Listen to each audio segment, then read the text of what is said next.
Only on 13 News Now tonight, after nearly a century of shows, Downtown Norfolk's iconic Roper Performing Arts Center is closing its doors for now. That's because the ceiling needs some major repairs. Emily Harrison has more from inside the theater and the uncertain future it now faces.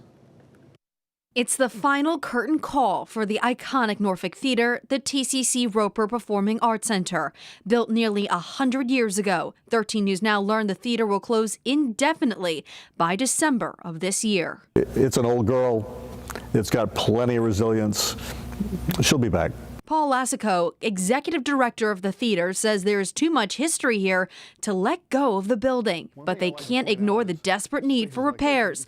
Lassico says the ceiling is falling apart bit by bit as his team put a net up to catch some of the pieces of plaster falling to the ground.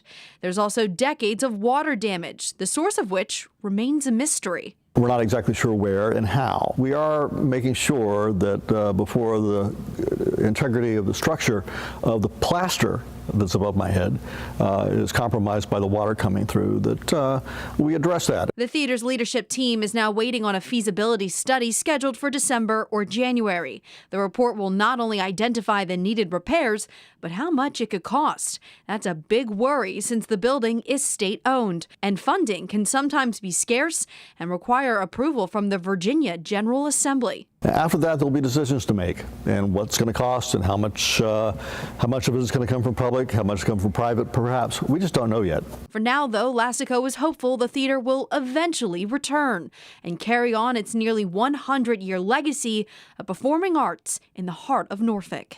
Emily Harrison, 13 News Now.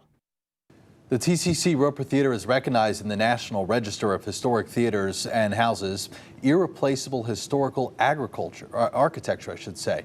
The theater's last scheduled show is a jazz recital, and that's coming up on December 13th.